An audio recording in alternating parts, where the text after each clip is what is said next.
Molt bé, gràcies també per estar en aquesta roda de premsa. Des del grup parlamentari d'Iniciativa per Catalunya Verds i Esquerra Unida i Alternativa, donar tot el suport també a l'acte que avui ha fet la FAPAC, que crec que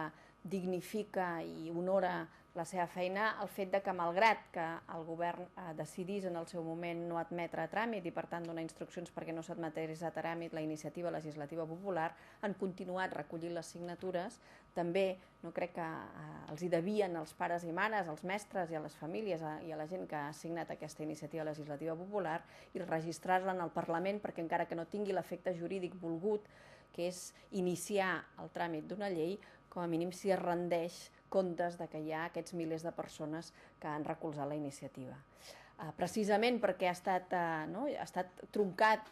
aquesta iniciativa legislativa popular, perquè el govern l'ha aturada esgrimint qüestions pressupostàries, però precisament amb una manca democràtica, el nostre grup parlamentari, conjuntament amb la resta que avui estem aquí, que acabem d'entrar en el registre, una proposició no de llei, de modificació una proposició de llei, no de llei, una proposició de llei per modificar la Llei d'Educació de Catalunya, que copia el text que s'ha estat signant i del qual s'han recollit signatures amb aquesta iniciativa legislativa popular. És el mateix text, és evident que tots tenim matisos i que si haguéssim hagut de fer-ho pel nostre compte ho haguéssim fet cadascú probablement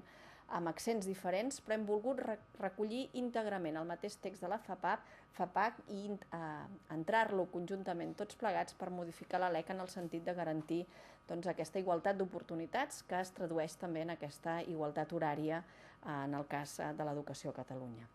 Pel contingut del que ja s'ha dit, pel que explica la pròpia FAPAC, pel que explica la pròpia iniciativa i que ara serà proposició de llei, el nostre grup recolza aquesta iniciativa i creiem, a més, que per deure democràtic és important que això es pugui debatre en el Parlament, que hi pugui haver un debat transparent que obligui a cada grup parlamentari a posicionar-nos. Jo crec que avui podem demanar ja que sol·licitem expressament que el grup de Convergència i Unió i el grup del Partit Popular no entrin una esmena a la totalitat en aquesta proposició de llei, que permetin que fem el debat en comissió i que tinguem tot el debat tranquil i possible per parlar de l'educació en Catalunya i que no facin el que han fet amb la ILP, que és truncar-la abans que comenci.